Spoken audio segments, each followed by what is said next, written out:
On this special edition of Uncensored Radio, a UCR exclusive interview, we talk with sex workers on how sex work affects women. Joining us tonight is Tonic, a stripper and sex show performer who loves her work and feels that it is empowering for women. Also tonight, we have Jennie Ketcham, author of I Am Jennie, who shares her experiences as former porn star Penny Flame, including a very special guest appearance from porn star Sunny Lane. Are you ready for this one? UCR. We're saying what we want, give it to you non-stop. Any place, anytime, not afraid to speak our mind. That's just the way we roll, we never gonna go. Unstoppable, original, uncensored radio. Good morning, everybody. This is a bit of a special Uncensored Radio. We're talking about the sex work industry, and we're just having like a frank discussion with a lot of different viewpoints that are going to just come into this. I want to sit back a little bit and just let the guests have the discussion amongst themselves, because I don't work in the sex industry, and I just want to get like how people feel. Don't you even start me, Brett Jeffrey. Alrighty, so obviously we've got Jennie here, Jennie Ketcham. So Jennie, I know that Jennie was she's been a previous guest here on Uncensored Radio. Do you remember that, Jennie, when Jake interviewed you, Jake Pentland, years ago? Long time ago. Yeah. Yeah, and that's how I came to know who you were, because obviously I didn't have anything to do with your previous career. Sure. I just read the book and I loved your book, I Am Jennie. It was one of those books where I was reading it and I sat there.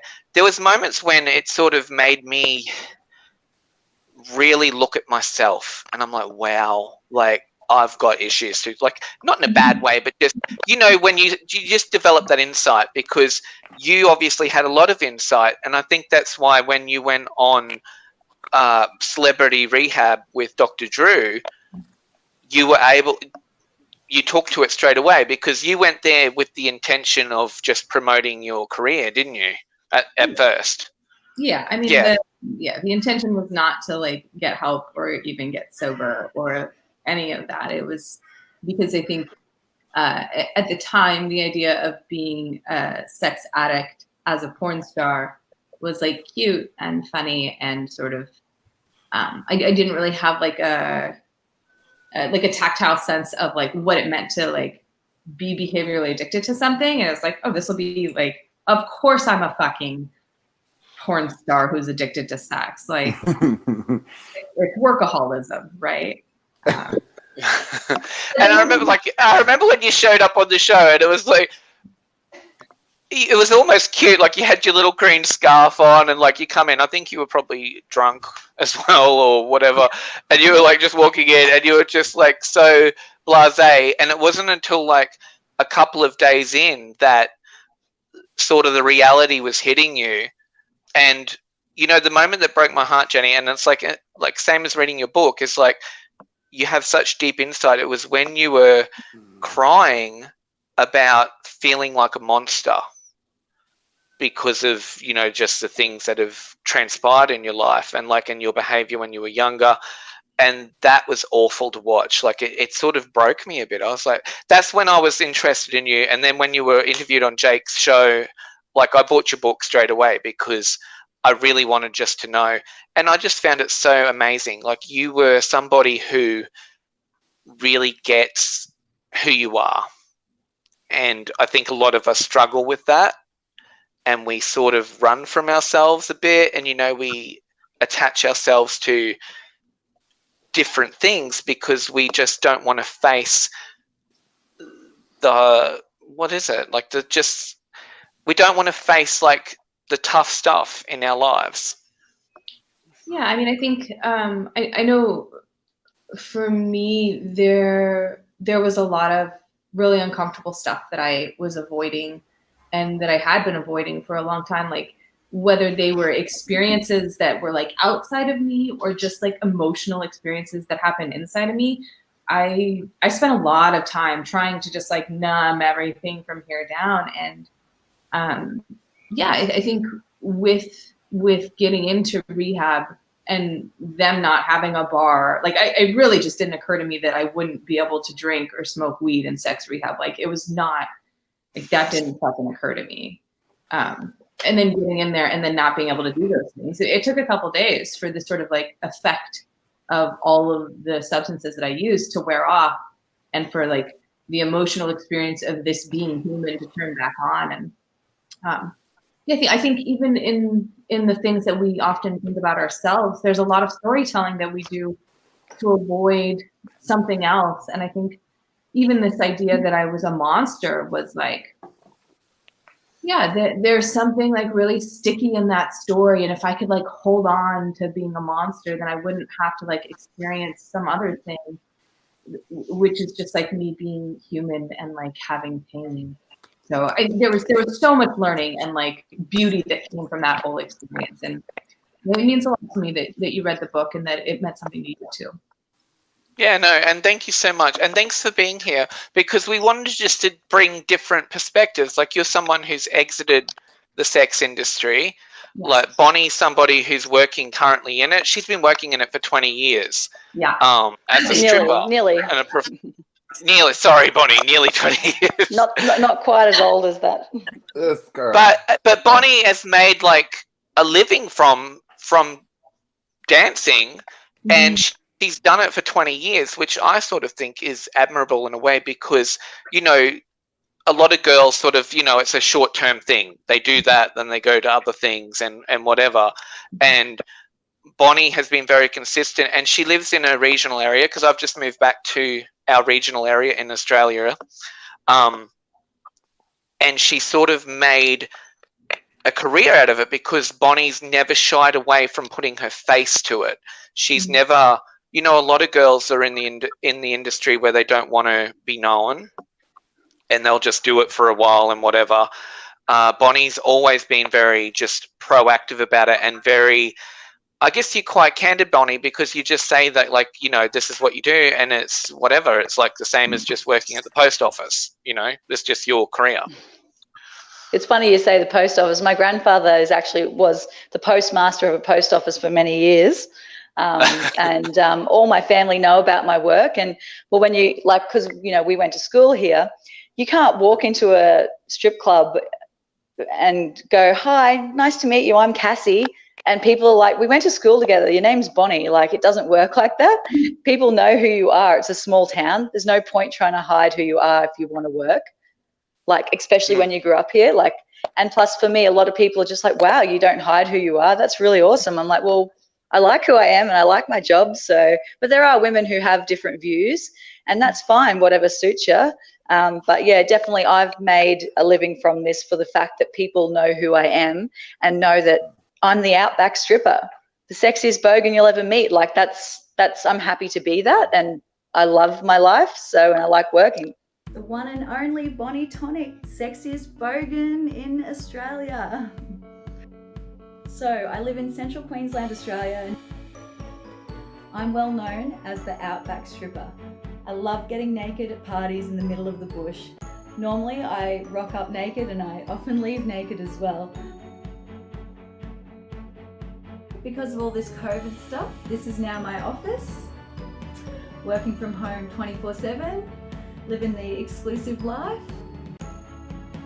Don't get me wrong, I'm devastated, knocking back probably like $1,000 at least a week at the moment, because people are still ringing for shows. She's so pretty, she's my whole world. I've been stripping for nearly 20 years, and thankfully my boobs still look like they're about 18.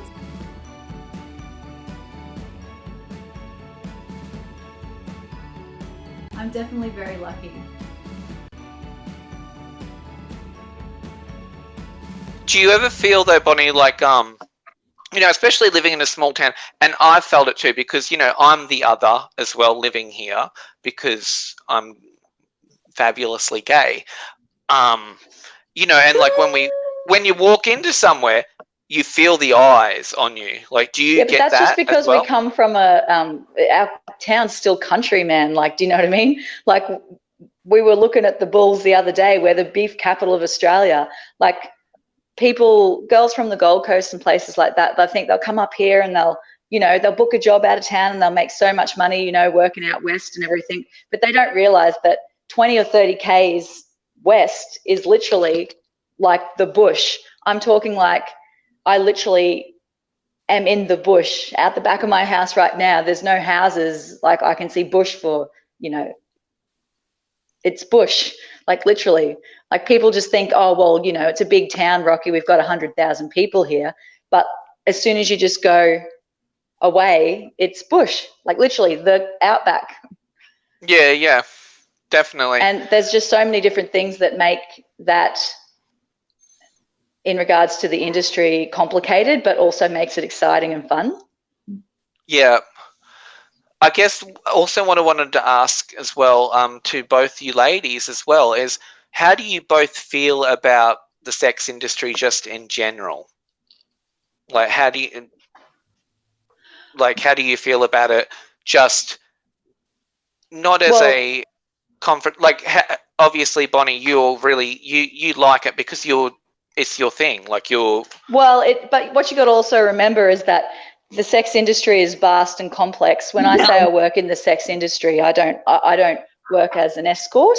So I'm not having sex for money. When I could be doing proper pornos, but I'm just too much of a control freak. So what I'm doing is a premium snap and making my own online content and stuff like that. Yeah, I think your point about like the broadness of sex work is really insightful, right? Like what does it mean to even be a sex worker? Like there are so many different things under that umbrella, and the spectrum goes from like exactly like people who are like in sex work sort of like involuntarily, and that ranges all the way to like people who are like deeply empowered by the sex work that they do, right? And so to say like, how do you feel about sex work, or how do you feel about like the sex industry? Like, yeah, that it's just too big of a question to even like wrap my head around. Like I'm a sex worker, and I feel like it's a dirty word almost. Well, I think it's changing. If you say adult entertainment industry, to me, like, okay, I get it. We were talking like earlier today, like if you follow the show we do, my uncle, he's a crazy old man, he died, and he had came to me a couple years ago because he assumed, because of me being the gay one, that I was kind of filthy and crazy, that he wanted to leave his porn stash to me. And he had like all these, so in the like late 80s, 90s, when kind of porn was big on VHS, would go and be the bodyguards when the porn stars would come into town. Yeah. So he would get their like panties and like have Polaroids with them, and like have their pubes taped to the back of the picture, have their high heel. Oh yeah, that's a bit full on. Different strokes for different folks. Right, like, it's crazy though. But so he's coming to me like a year and a half ago, this old Italian man, being like, yo, Jeffrey, listen, I got all this stuff, when I die, you got to keep it. So we're going through his apartment, finding this stuff, and I'm like, what am I going to do? Like, who wants this? Sell it on the internet. No. Yeah. But to him, there's a market for it, Jeff. I don't care. It's got to, no, we threw it out.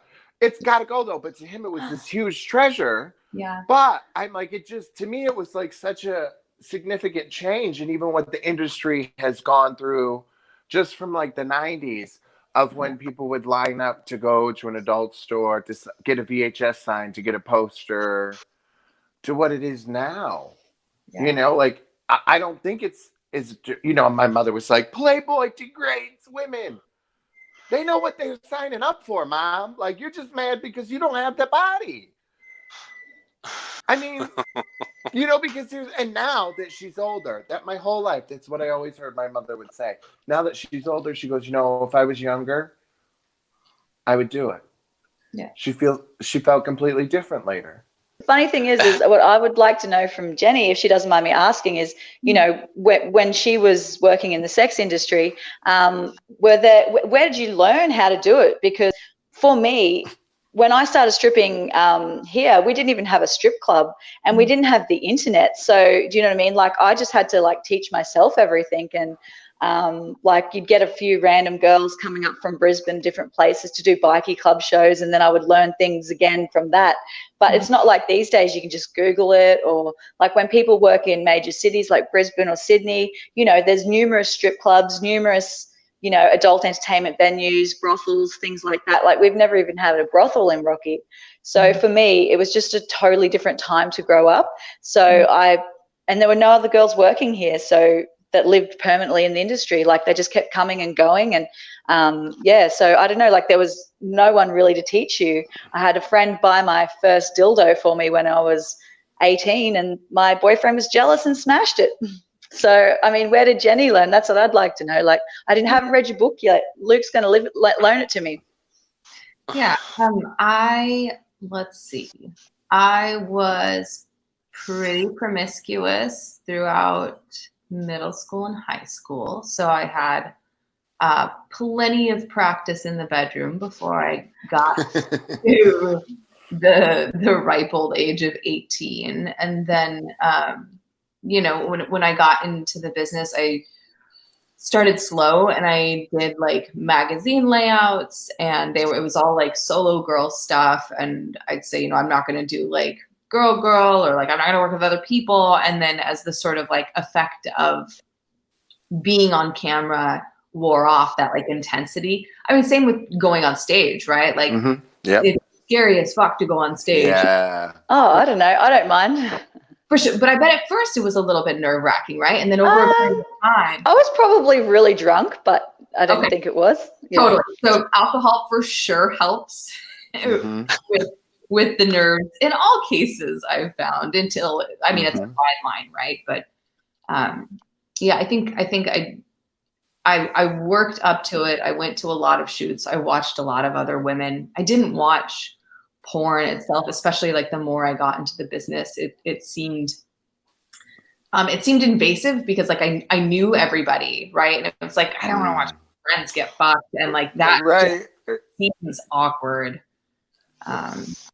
It's different here for me because everyone knows us. Like, I do sex shows on like my Snapchat, and I post online with my boyfriend.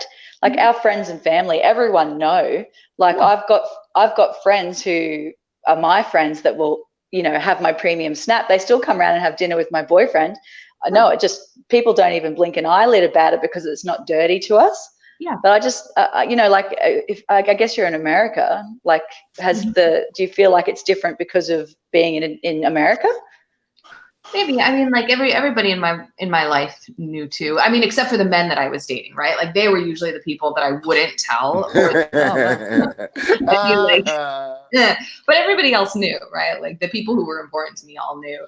And yeah, I mean, which I think really speaks volumes about where I was with like intimate relationships at that time with human beings. But there is you know, some degree of like stigma that goes with being a sex worker in the industry. And I think a lot of it also is mediated by how much you own it, right? Like, Bonnie, it seems like you really like own your job. You're not ashamed of it. Like, it's just what you're doing. There isn't this like shroud of secrecy around it, right? And I think that like being able to show up for the job and for yourself and for the people in your life in that way that's like just honest and authentic and like genuine, I think that's really makes a difference in terms of like the way that people view you, because you show up and you're like, this is fucking me, like what, you know? Well, I think it's helped change the industry in Australia, to be honest. Yeah, totally. Because back in the day we used to only get about $230 for a 30-minute XXX show, and I just thought to myself, I don't want to go to 5 different parties a night for that amount of money. You've got to, you're wasting time talking to people, changing the money. Then you've got to go to another job because you've booked straight after. So then people want to talk to you and ask you questions and, oh, who are you? Where are you from? What's your real name? You know?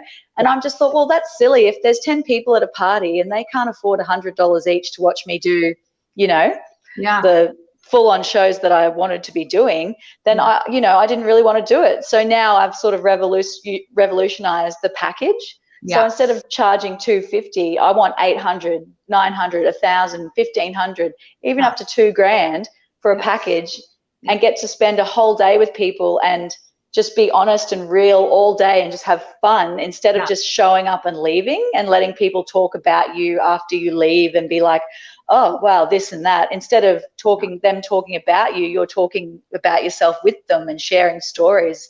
And it's sort of like a whole different experience. Yeah. It sounds far more intimate than like show up, the strippers here for the show, and then you have the stage, and then they throw shit at you, and then you leave, right? Like, exactly. And then they go, oh, geez, that bitch was not very nice or whatever, like people are so mean. Mm-hmm. Like, if people are mean to me sometimes when I go to parties and I'm there. Yeah. They're mean to your face. Yeah, that is. Mm-hmm. Yeah. I think something that I did some featured dancing for a while in my career, and like, you have to have such hustle and like such heart and such determination. And I just didn't, after like being in porn for so many years, where you show up, you get your makeup done, you get fucked, and then you leave. It was like, what do you mean I have to like really, really work for this? And so I just like failed miserably as a dancer, like across the board. And it required a significant amount of alcohol for me to be like comfortable enough to get on stage. And by the time I had that much alcohol, the heels did not work out. And so well, that's the thing. It's not just the dancing, though, is it? It's like you got to really bring the charisma and engage the men that want to watch you as well, and make them feel like you are someone who they can approach, and they want to spend money on you because you're somebody who they feel is just there, and you're likable. You're like, they just want to be in there, and that's what's going to get them to like you and spend money on you. It's just like anything else, I guess. It's a hustle, isn't it? You really have to pretend to fucking like people. Yeah. And that's hard to fucking do, because I can't stand people just doing drag and then have to pretend to like people to get those stupid tips. Fuck off. Yeah. But you know what works for me? I feel the more you like yourself, the more easy it is to do that engaging with people, because I just love myself so much. And when I get off stage or finish the show, I just tell people, fuck, I love my life, love me boobs, love me, longest legs, oh, love this, check me out. That radiates from you. I think that's pretty, you could tell, like, you are very, like, you look happy, you smile, like you thank you. Seem to enjoy your life, Well, but we do have, like, sorry, Jeff, I didn't mean to cut you off. Bitch. Like, I wanted to ask Jennie quickly, like, how do you feel about railroading? Yeah. How do you feel about Penny now, years later?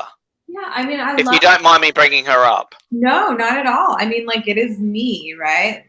Yeah, I think I love that part of my life, and I don't necessarily, like, I used to see her as a very different person than me, and I think I've done a lot of work around, like, still me. I was doing different things then, and going by a different name then, and like struggled with the identity, and ultimately, like, that was a really special and amazing and exciting time in my life, and I had a lot of fun, and I slept with, we weren't sleeping, but I fucked a lot of really right. But like, it is fun. I had a lot of fun. I had so much fun, and like, I'm having fun now, and it's in a very different way, right? But I love her. She will be 26 forever. Do you ever miss the lifestyle at all of being a porn star? Because Penny Flame, you were huge then. Like, you were huge. Like, you were winning awards. You were doing a lot of stuff. Because I only met you on Dr. Drew, and then I went and I actually have never seen one of your porn videos, but I sort of looked you up a lot, and I saw you won I don't Was think it she's AVN? surprised. Yeah. Was it? Yeah, yeah. You won like a lot of awards, and I'm just wondering, do you ever miss the kind of glamour of the lifestyle? Yeah, I miss the highs. I don't miss the lows. I think, yeah, like of course I miss being on stage and like being fawned over and like getting my makeup did and like the pomp of it all, like so much fun. And it's such a part of my history, and like having had those experiences now, like I know the come down the night after AVN, right? Like when you get off stage and like you go back to your room and like it's just you and like a bottle of vodka and like nobody in that entire arena knows that like you're hurting or that like, yeah, just like the state that I was actually in. Like the highs were amazing and the lows were like profoundly painful and like isolating. And I think I don't miss that degree of loneliness. And I wouldn't trade the highs. Like I wouldn't, yeah, I wouldn't risk that degree of loneliness again just for the high. We've actually been joined by Sandy as well. I saw Sandy was in the room just before, and I know that she's also, because you're a social worker now, aren't you, Jenny? Yeah. Yeah. So Sandy's a social worker as well, and Sandy sort of holds some views that she feels that sex work really is, damaging to women, and that it leads to, like, I guess she will explain it better, but when she was speaking to me, she said, look, I think it's, in our Western societies, like our first world societies, it can be an okay thing, but it's really just feeding into an industry where there are women in countries that aren't as privileged, that it just isn't, they're forced into it and it's an expectation. Unfortunately, Sandy began to experience technical issues and was not able to participate in the interview with Bonnie and Jenny. However, at the end of taping, we were able to get this exchange between Bonnie and Sandy. So that would be my first question. Have you experienced any harm or known risks? Some examples of this, particularly in the pornography industry, is unwanted pregnancies, STIs and STDs, prolapsed anus, not to mention the battery, the physical violence, and the horrific scenes that are often depicted in pornography. So I guess just risks and harms, if you wouldn't mind summarising some of those. The sex industry is vast and complex. I definitely don't think you can blanket shame or pigeonhole the whole industry. There are definitely risks and harms in the adult industry. For me personally, I've experienced a lot of different levels and types of sexual assault. The strange thing is that some people don't realise that it's not okay, because they assume that because we are sex workers, that it's okay for them to treat us like that. I want to show people that you can enjoy adult entertainment while being respectful and being courteous, and that it doesn't have to be something that is dirty and frowned upon. Because when you shame industries and things like that, especially around sex, that's when there are people who can miss out on being able to access the support services that they need to keep themselves safe. Ideas in radical feminism posit that all of the sex industry, or what more liberal people call sex work, could be deemed as an institutionalised rape of women. That's a macro big picture of the industry, and I would really like to know what you think about that, what your conceptualisation is of the sex industry. I've had worse incidences at home being raped by my boyfriend because he thinks I'm rooting guys at my parties when I'm just a XXX showgirl. I feel strong and confident when I work, and I demand respect. I don't let people do things that I don't want them to do, and I make sure I'm in control. I think that a lot of women do enjoy working in the sex industry. There are horrible things going on in the world, and I think the only way we can start to fix that is to talk about it. We need to raise our men and our women to respect one another. I would really love to know, outside of the sex industry, who you are, what are your interests, what you're passionate about. So if you could tell us a little bit about that. And perhaps as a bit of an add-on, if you weren't part of, involved in the sex industry, what else may have you chosen with your career, perhaps, Bonnie?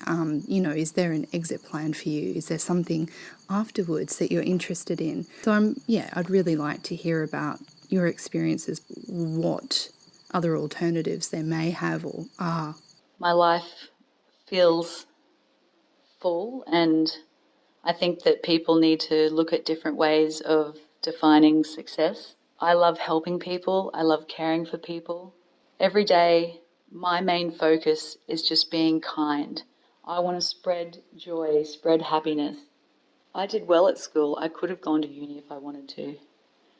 At this stage, I don't really think I need an exit plan. To be honest, I'd be happy working at Spotlight or the corner store if I got to be polite to people and make people smile and be proud to do my job well. If I had had a little bit more courage as a child, perhaps I could have done acting or musical theatre. I wanted to be a model, but I didn't really have the facial features for it, even though I was tall and skinny. But you just do the best you can and strive to do good. But okay, so because kids are starving in Yemen, what am I supposed to do? Not eat over here?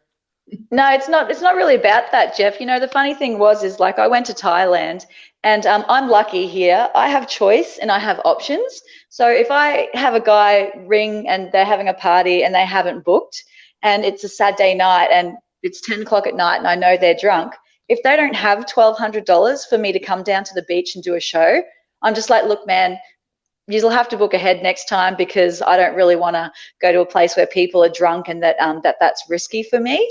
Even and if things they like have that. $1,200, are you really going to go at that late of notice to a beach with a bunch of drunk guys? Yeah, for sure. What do you think? That's what I do for a living. I go to places where people are drunk for lots of money, and I do shows. But what I'm saying is that I have choices and I have options. Whereas in Thailand, when I went to see a Triple X show on stage in a club, I cried, because it felt to me like someone pushed my mother out onto stage to pop some penny turtles out. That's what it felt like. It felt like someone pushed this old woman on stage to do this.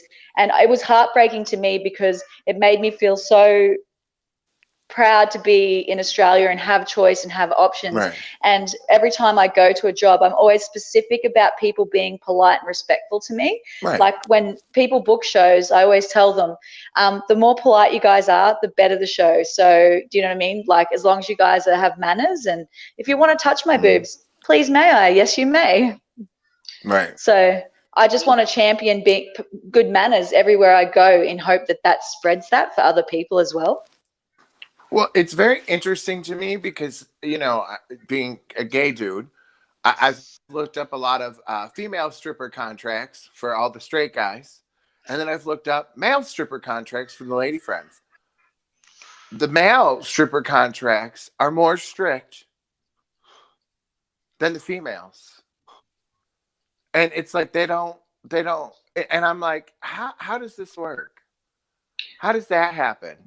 Yeah, I mean, men are typically given a lot more rules that help them protect themselves than are women, right? It's the most insane thing to me. They could knock somebody out, but the female who's in it just, of course, I'm even them as a stripper, they have more protection and just straight up from the jump are just fuck you. Yeah. And I'm a female is oh, well, I got to deal with the drunk guy possibly groping me. And I just got so possibly. It does happen all the time. Yeah. It makes me insane. Yeah. It's certainly not a if, it's a when, right? Yeah. Exactly. Yeah. It just depends how you hold yourself and carry yourself at the job when those things happen. Mm-hmm. Yeah, have you guys ever had really bad experiences in working? Numerous. Do you mind 20. sharing? What would be your worst? Oh, one guy, If- I finished work and I was leaning over the bar in a long skirt and just grabbing a drink and talking with the bar girl. A guy lifted my skirt up over my head and licked me from front to back. Oh no! See, That's in a bar after work, like at the bar I was working at. And I picked him up by the throat and carried him across the room and threw him against the wall. And I said, why would you just do that? Do you know what I mean? Like, and he's like, oh, my friend dared me. I said, dared you to sexually assault me? He's no, that's not sexual assault. And I'm like, well, actually it is. Guys don't even realize that when they're doing things to women, if you're a sex worker or an adult entertainer, that it just doesn't even class as sexual assault to them, because They we don't feel often entitled. class. Yeah, we're not often classed as just a general woman because they don't see us like that. right? Yeah, it's part of the show. It's part of the. I think that like speaks largely to what Sandy's asking about, like, Exactly. Yeah, like driving the exploitation of like women and children, right? Like this idea that as We're desensitizing people. Yeah, like as you participate in the production of this sort of material, it sends a message to society at large that like the behaviors that you're seeing are acceptable to do not only in the privacy of your own home, but like if you ever meet one of these women who are in there, that is the sort of like behavioral interactions that you can anticipate, and it's okay to do that. I mean, like, but that goes down to the fundamentals of teaching children in your own home. Like, we were raised that if you're kind and polite and courteous, good things will come, and you always treat people with that same level of respect. So for us, it's not dirty. And like this, people should be teaching, instead of going, no, don't watch porno. You should be teaching, and there should be more information about how the world actually really works, you know? Well, and I think it goes back to the argument of like, okay, you know, we got to take all the violence out of TV because kids, we're desensitizing them, and the video game argument, and what are we doing to all of But these it's people? art imitating life, really, isn't it? Well, all the time. But, you know, like my kid that's not, you know, he's going to be 9, and he's like, oh, I want to watch this or whatever, you know, and I had to say to him, I said, bud, listen, when I was a little kid, you know, I was your age, I was watching Lethal Weapon with my mom. We were watching Mannequin. My cousin and I were talking about all these movies that we would never let our kids watch, that just when movies first came out, our parents were just kind of like clueless, right? Like Rocky Horror Show or something? Yeah, no, like all the R-rated like action movies. Well, I had older brothers. They were like, I had teenage brothers, so we would watch, like, I remember they would like love the Friday the 13th films. No, we didn't. We weren't allowed to watch that, but I could watch movies. I was terrified. In it. My mother never made a big deal out of a sex scene or Look Who's Talking in the beginning of that. I was born in 83. That was what, 89 or something? Right? So I'm 83 as well. 83. Woo! We're all 83. Yeah, betcha. And Jenny, don't we still look so young and sexy? I mean, so much moisturizer. Oh, I know. I spend $1,000 a year on face cream. I'm just gonna plug Estee Lauder. Thank you. Yeah. Yeah, I haven't been using it, so that's why I got the hat this low to cover up all the wrinkles. You know, and that's, my mother never made a big deal of it, so it never was. Where I See, went to my mum was the opposite. House, She was like kind covering of up her kid's face, like, don't look at that. And I'm like, it's just the thing swimming to the egg. What's the big deal? Well, I would find that, like, in my household, when there would be like a horror film on, it was quite okay to watch somebody, you know, being thrown from a window or having a knife rammed into their head. But if there was a sex scene, then my mum would be like, I think you should turn that off. To my brothers, because they were a lot older than me. Like, my oldest brother's 10 years older than me. So he was a teenager when I was still a little kid. And he was watching those films. Watching Dallas and Dynasty with my mother as a little kid, and like the ABC soaps General Hospital, All My Children, and like One Life to Live. So I'm like, sex scenes, but my mother hated porn or whatever. And the one thing Howard Stern, she hated that son of a bitch with a passion. And the thing, like, my brothers would hide the porn and stuff. And it's like, when you attack a kid like that, you're going to push them towards it more. That bitch had no idea how to work the computer AOL when we got that dial-up thing. What the hell do you think I was doing that night? And I was in the closet going to a Catholic school. I was getting dick pics every night, honey. I think you touched on something that is like so important, right? It's like accessibility. Like that is really the thing that we are witnessing changing. Yes. Well, that's too, like from when you were doing porn. Mm-hmm. And I was going to say, like, you know, even with just the way you interacted with people and how the times have changed to where you were like, well, I don't want to see my friends. It seemed invasive. Yeah. Where now it's like, you think about the celebrities that have dropped the porn videos, you know, like Paris and Kim, and how it was blown up. Where now, if that happened, I don't know that it would even be that big of a deal. Nobody cares. Well, and it's so easy to get to, right? Like everybody has in their hand something that will take them directly to like a sexually graphic image. Whereas like before, to get your hands on a Playboy or a Playgirl, like you had to do work. Like you had to do your parents' fucking room. I remember Penthouse in the toilet at home every day. Totally. One of the main things I remember about Penthouse, they had an article, I used to read it in the toilet, about these Kiwis that they would just get drunk to the point where they would want to, like the whole point of getting as drunk as they were was to throw up in each other's mouths. Mm-hmm. And this was an article in Penthouse magazine. And apart from looking at all the pretty girls thinking, oh, I'm going to be a model or a stripper or a porn star or an actress or something, besides all that, I just thought, how crazy is this? Mm-hmm. Well, do you remember, and now you've got like, the internet. We're all the same age. So like when Pam Anderson's porn like broke. Oh, it was like groundbreaking. It was horrifying. I don't really remember that. We didn't really have the internet. Well, no, I do remember it. I remember it because it was like a huge thing. Global, right? Yeah, no, I remember it was a huge thing, and it sort of it started a trend. It kicked off a trend. Yeah. That was like, what is that? I was in love. It started a problem for me for the rest of my life. Well, geez, I must have been watching Rocky Horror Show on VHS and Gypsy Rose Lee and stuff like that. The one that's like, I'm proud to be a stripper was over there playing with her fucking Barbies while the gay kids You know, I remember then, like, you know, then it sort of led to a trend. Like, look how Paris Hilton and Kim Kardashian made sort of names for themselves, where they were socialites that had a sex tape leaked, and that's how they made it worked themselves. Yeah, it worked for them, and they didn't even have to revisit it again. Like they just did it. Was actually on that note too. It just reminded me of, like, you know, the persecution that. Do you guys remember China from WWE, WWF, the wrestler? Maybe. She was on Doctor Who as well, wasn't she, Jenny? Yeah. Like she wasn't on your season, but she was on the show. Yeah, we China had her on our show, I think. Oh, really? You had China?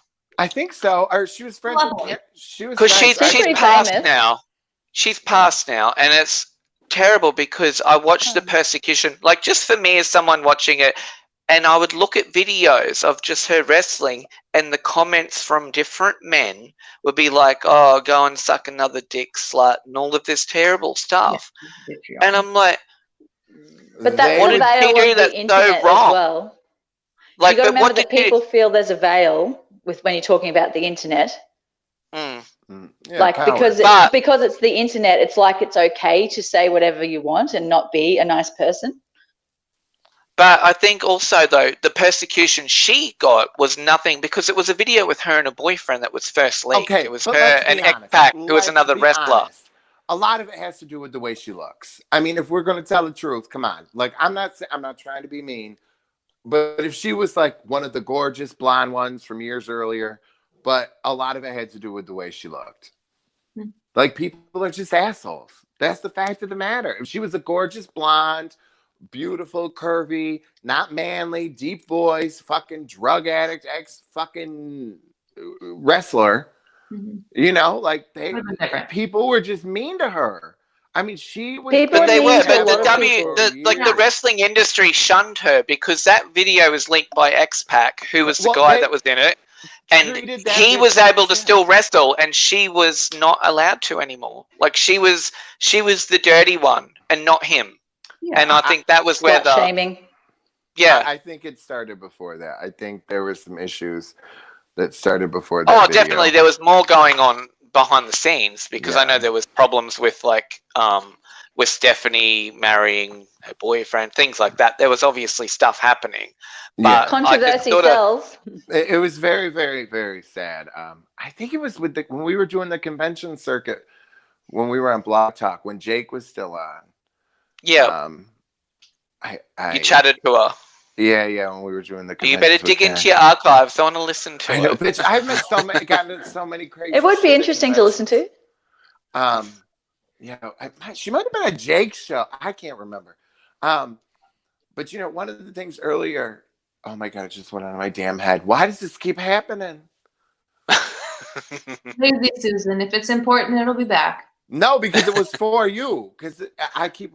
Oh, what does? So when we were talking earlier about like what kind of happens like for a stripper, what does a bad day on a porn set look like for you? Like, did you have with like a co-star where you were like, motherfucker, you're gonna ram that thing into me one more time, and I am gonna claw your eyeball out? Yeah, I mean, I think the good thing about being a porn star, and especially one like I was successful, I had representation, I had really well-maintained relationships with the other porn stars, right? So like all the guys and women that I worked with were all like super respectful and like mindful and would like check in and like make sure everything was okay. And like there was a lot of like, at least in the shoots that I got sent to, there was a lot of like consent-based work that was done like on a regular basis. And like keep in mind, like unlike the guy who like totally fucking sexually assaulted Bonnie, right? Like 100% sexual assault. But that sort of stuff happens all the time.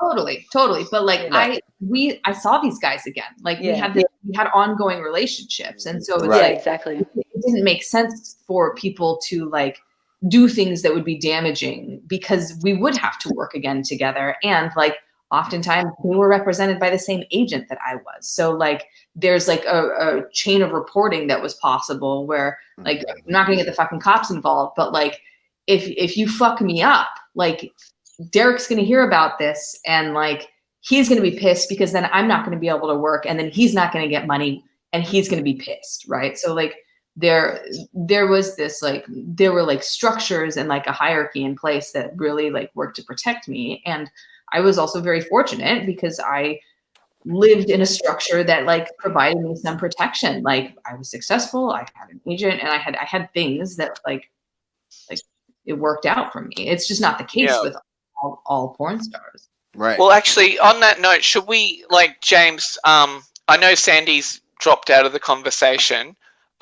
We should show the couple of memes that she had wanted us to share and just see what you girls think about those. What happened to that white dude that was here? I can't even see that. Mitchell. Yeah, Mitchell dropped out as well. I don't know what happened there. He went away. Okay, so what is this? What's happening? Can you guys read that at all? I can vaguely read it. Yeah, I mean, it's like, this is so like, more or less, it's a contrast between like somebody who has to work in sex work opposed to somebody who chooses to, and somebody like, you know, due to the way their society is. Yeah, I mean, like this is the spectrum of sex work that I was referencing earlier when you said like, how do you feel about sex work? Like it really ranges from like, because both of these people are sex workers, and like one of these people has the like agent, the option.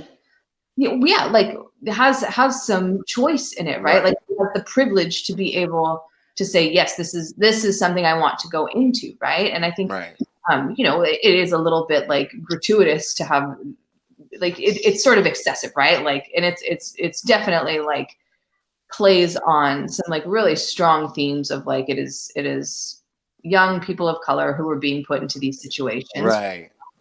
Not wrong there, you know, and it is like a lot of like privileged middle class white women who are like able to like benefit from the sex work that ends up on fucking videos and like Vivid and shit, right? And like this is the spectrum of sex work, right? And even within the spectrum, even within the women who have privilege, there is still a question of choice. Like if women are doing it because they can't make money any other way, and this is like the best way that they have to make money, like that is also a question of like, what are your choices then? Like if this is available to you. So you think it's still exploitive? I mean, to an extent, isn't any sort of like capitalist industry exploitive? Yeah, absolutely. Then yeah, for sure. Okay, so this one says, I can sort of read it. My eyes are terrible. Okay, when 50% of sex workers are men and 50% are women and 50% of clients are women and 50% are men, only then I will talk of sex work like it's a labor issue. As long as 90% of sex workers are women and 99% of clients are men, which is what the statistics keep confirming, prostitution won't ever be a labor issue, but an issue of male supremacy doing what it always does against women, perpetrating misogyny. I think if you're going to raise your children to be misogynist assholes, then that's going to happen. Like, you know, I know people who are misogynist assholes. My brother's father is one. He'll probably kill me for saying that on live TV, but hey, we know what it is. Right? We know that that's. Do you know what I mean?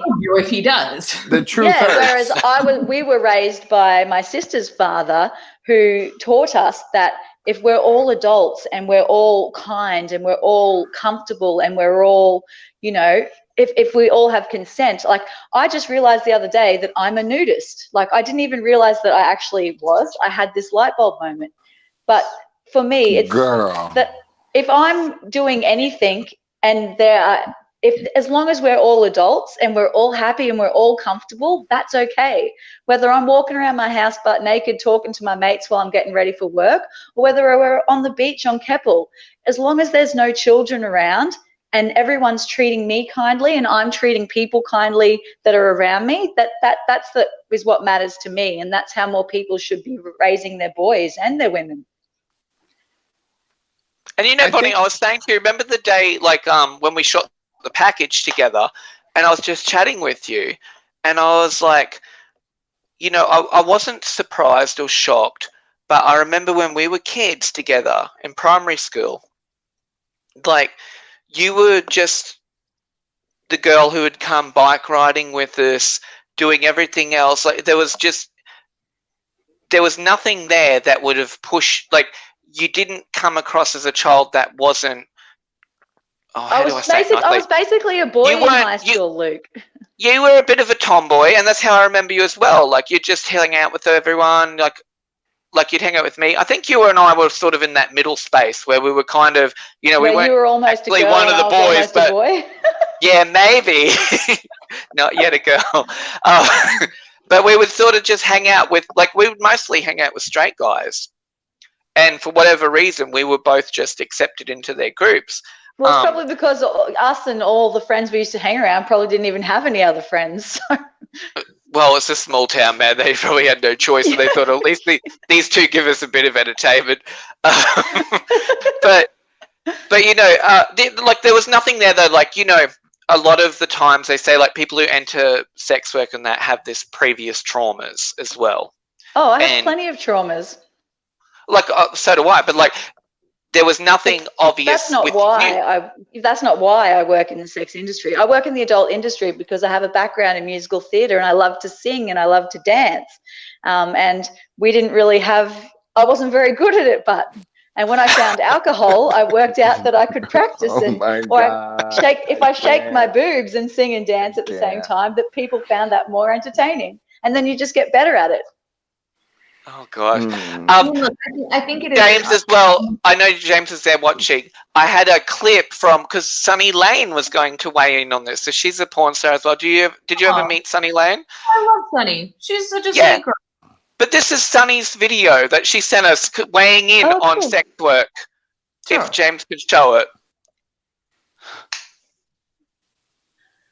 This is literally Sunny's contribution. Love. Oh, she's like, so pretty. He's just like, Sunny's just like, no fucks. But totally. She's a great. She didn't say a fucking thing. No, she was just like, whatever. Like, she told me, she's like, yeah, I'll give you a video. And then that's what I got. And I was like, she didn't give a shit. when you talk to her again, send her literally all of my kisses. Send them all. Oh, really? Is she a lovely girl? Because I watched her. Okay, Jenny, my favorite show, this is horrible now. My favorite show in 2005 was Jenna's American Sex Star. I was living for that show because it was American Idol for porn stars. And that's how I saw Sunny, because she was a contestant on it. And I was like, this show is off the hook. And I'm like, I was living with these people. I was living with these two lesbians, and they was like, come and watch this show. And they were just appalled with it. They were like, Luke, that's horrible. You shouldn't be watching those poor girls. I'm like, it's amazing. I'm like, oh my God, like, it's everything someone could want. Like, it's like American Idol dialed up 100 times. Like, yeah, Sunny is probably one of the most like genuine, kind, and generous young women that I met in my entire career. I got that vibe from her too. Like, you know, she knew how to talk for the camera, but she had this vibe. She was quite authentic. Yeah. She was, you know, she's charismatic, but she wasn't fake. Yeah, she's like so down to earth, and like you just know what you're getting, and like, yeah, she's just like unapologetically who she is, and like. Oh, she sounds awesome. I wish I could like make all you girls dinner and have like a little dinner party if you weren't so far away. No, I'd like to find out who her pot dealer is. Oh, I mean, you know. Just saying. Y'all. Well, isn't it legal over there now? Is it legal where you guys are? Seattle, right? Yeah, there's Washington. Yeah, it's legal. Yeah, it's legal everywhere. It's fucking everywhere. It's everywhere. And I'm sober, like super sober. So like. Oh wait, you're totally sober now, right? Oh yeah, yeah. I've like over 8 years, like almost 8.5 years sober. Like I'm fucking. I smoke weed. I don't do anything except watch Law and Order and eat Ben and Jerry's. Like, I'd probably just fall asleep. Yeah, it's wait. Oh. But you know, but I just won't do anything with my life. I just want to do something. I don't want to look back. I don't want to get to my deathbed and look back and be like, oh, I had so much Ben and Jerry's, and I saw every episode of fucking SVU, right? Like, just. Well, it was right. We were talking about that when I was with Luke the last week when we were social distancing, taking photos and stuff. I was saying to him, like, I've been stoned for like 20 years, or actually 15 years, but I've been drunk for 20. So now I'm on month 4 of not drinking alcohol, and I haven't smoked weed for years and years too. But do you know what I mean? It's just so different to be sober. Very different. Congratulations. 4 months is a big deal. Well, I did 5 months last year, and it was the worst 5 months of my life. I had a headache every day for 5 months. Yeah. Oh yeah. It'll do it. And then I drank for 7 months. Yeah. So I'm gonna try it again. See how it goes. You know. Well, now instead of setting a goal for a certain amount of time, I'm just trying to look at it now as in I'm a non-drinker now. I don't even. I can't even have one. Yeah. Because I think that it'll just be a downward spiral pretty much. Well, I remember, Bonnie, you actually made me laugh because I love how frank you are when you were talking about your bottle of champagne that you use for your shows, like your video shows. Oh, yeah. And you were like, about that. Because you were like, you know, Luke, as an alcoholic, like every day I think about sorry girl. I think about putting it into the fridge so I can drink it. And she's like, but let's just be honest, Luke, like if I was going to drink it, I'd drink the fucker hot. Yeah, but I'm worried if I did put it in the fridge, that's a step towards actually having a drink. Like, don't get me wrong, I've drinking passion pop, you know, hot out of it after it's been in me, you know, hoo-ha and whatnot at parties. I don't really care. It's still delicious. But yeah, if I put it in the fridge at home, I'm gonna drink it. So I just went that day that you were here. I was like, nah, I'm not putting it in the fridge. Well, it's fun, girls. I'm in the same boat. I didn't drink for about 5 months from the summer. Had a few right around the holidays and stopped again. But when the quarantine hit, I ran to the liquor store because I'm like, these kids are going to be homeschooled. If they shut the liquor stores, I got to be prepared. And it's been sitting in the cabinet gathering dust. I'll do it like a couple times a year, and eventually I know I'll just stop. It's not. It just doesn't work. You feel like shit. Yeah, you just feel like shit. You do. You know? Like, and I love my red wine or whatever. Like, Scandal was the death of me because with a nice meal. I would be like watching Scandal. You know, I had the big wearing white.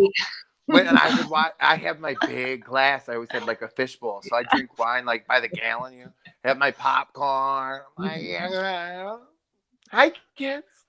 Yeah. Yeah, it's not good. It's not good. Not worth it. Well, I just think about all the times I've been drunk, and like I just think, how did I even survive?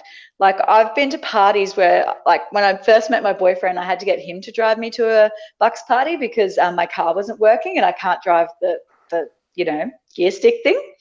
And he took me to this party. I got out of the car naked and I was so drunk. I was just like, yay, let's go. And I fell over so many times. I come out, I thought I broke my leg. When I was back at the house after, I was like crying to my boyfriend, like, oh, I think I broke my leg. And I felt like shit for days after.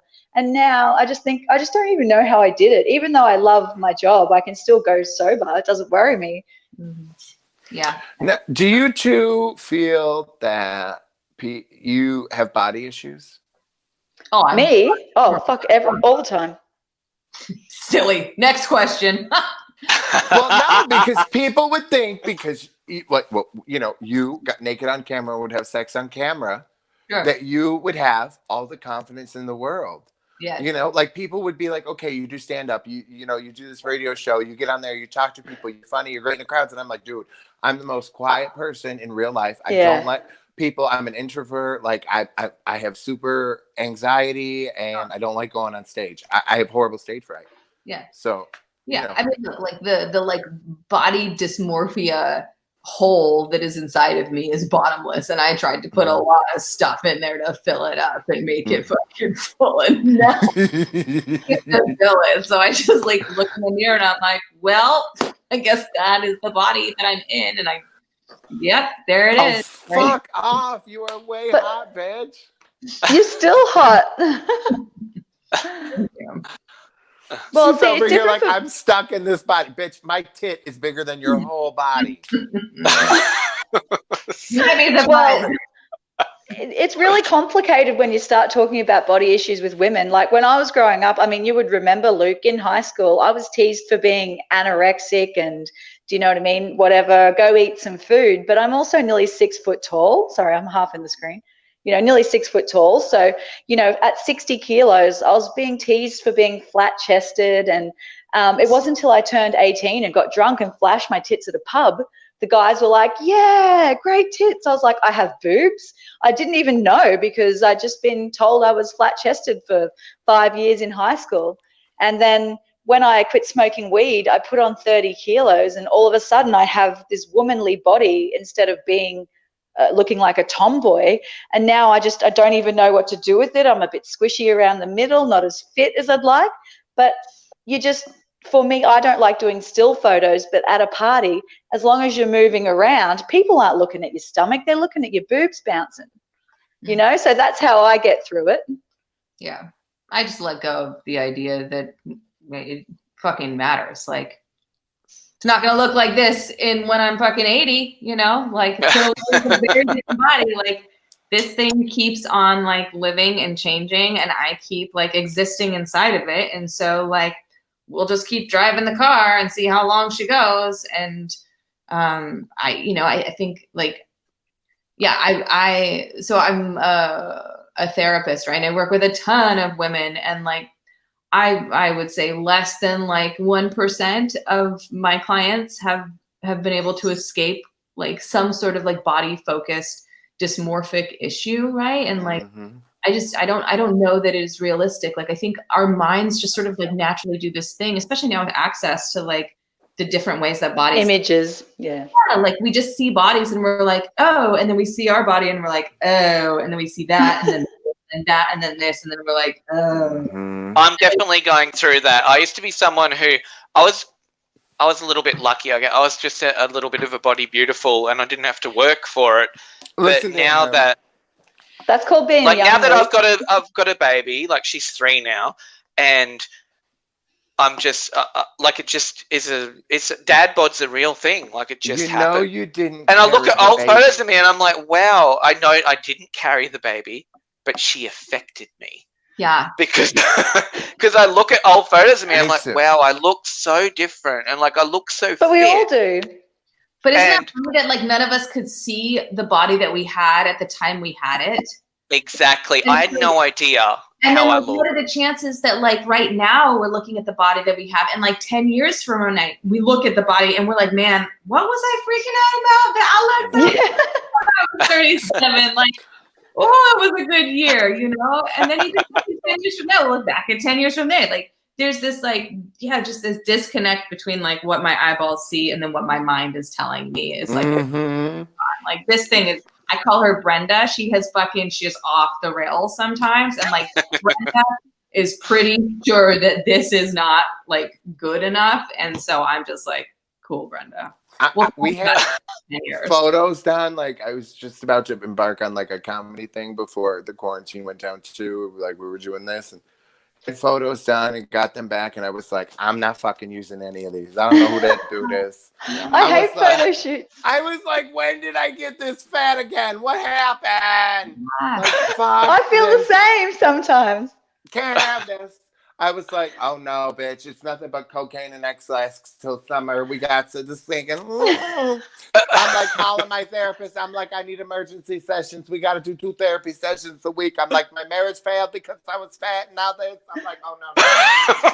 I'm like, I put on all the weight again, bitch. We got to fix me. I'm like, I got to stop. And then my Chinese shrink, you know, the one that does the meds, I go in there. She goes, you have some man, I give you a pill, make you skinny. Yeah. Doesn't this shit work? Oh, does it work? Send some to me. It says it was something for ADD. It was not controlled. It takes away your appetite. It's beautiful. Ooh, yum. But my therapist was like, Jeffrey. Yeah, just post that shit. Post that shit and move the fuck on with your life. That's what I say. Use the fucking photos, post them, do whatever you need to do, and move on with your fucking life. I can't. Do you know, I paid, like, I had to pay crazy money to have these photos done. You know, I had a photographer come in. We set up all these different shots. Yes. I won't even look at them. That's different. I'll give you a hot tip. I got a tip for you, Jeff. I've got a tip for you. And this is what I tell girls when they're training. Like I'm trying to train girls to work with me because I want a doubles partner. They're always like, oh, I can't be a stripper. My boobs aren't big enough. Or, oh, I only got little titties and there's no way I could do topless. Oh, mine are plenty big enough. Well, this is what you just got to remember. People don't care what it looks like. They just want to see it. Honestly, they really just want to see it. So anything is good. No. Look, I'm sure homegirl could tell you. Like, well, I don't know, girl. Did you ever meet a lot of, hang out with the gay stars? Me? No. Jenny. Oh, she leaving, girl. She's like, I'm fucking done with y'all yokels. I want to just say thank you to both the girls today. Like for coming on, speaking so candidly. I'm really, like it's a little bit like, you know, disappointing that we couldn't have because I wanted to have like not a debate, but you know, just a discussion with people who have opposing views. But for whatever, I know Mitch had to drop out. He was actually pro-sex work, and Sandy wanted to talk about, you know, the oppression kind of stuff. But I think we went over it anyway, and that was the points that she just wanted to make. But I'm sure there'll be a lot of people debating it in the comments later, Luke. I'm sure. But I just want to say thank you so much, girls, for coming. Here's Jeff. You can ask her a question quickly, Jeff, before we go. Ask me a question. I don't know what the fuck I was saying. You were asking her, did you hang out with like the gay porn stars? I was like, we came back and you were just gone. I'm like, Jenny. I had to go pee. I know. Dude, Jeff always gets me because he'll like go to like one person or whatever, you know, and I'm like, one of these fucking times he's gonna come back to all of us and I'm gonna be doing something fucked up, and he always gets me. Always. I'm like, I'm over here like looking at my fingernails, like, and I'm like, fuck. I'm like, thank God we're just taping this. The fuck was what was your question? You were something about gay porn stars or something. Like, did you asked her? Yeah, she but hang out with, why like, was I saying it? God, it was on some tangent. Did she hang out with them or something? Yeah, but why did she hang out with them? We were on some tangent. Because I don't know. they're so vain. Because they're so vain. Because you were talking about like, oh, just let it hang out. And I'm like, guys don't how care. it works. Like in the gay world and like gay porn, dude. Like you have to. Yeah, like so. Different strokes for different folks. Gay men are more vicious. They're the most vicious things, I think. You know, if you got a little bit of pooch. To gay men is that they get older and they get bigger and they get softer and they get wrinklier And just like all of us, we just get older, right? And so like this year, you can just be, you know who, okay, I don't know if you've seen Toy Story 4 or not. You have. Oh, yeah. I got 3 kids. I don't have kids, so no. Okay, right. So 2 of you know Duke Kaboom, right? Oh, yeah. Yes.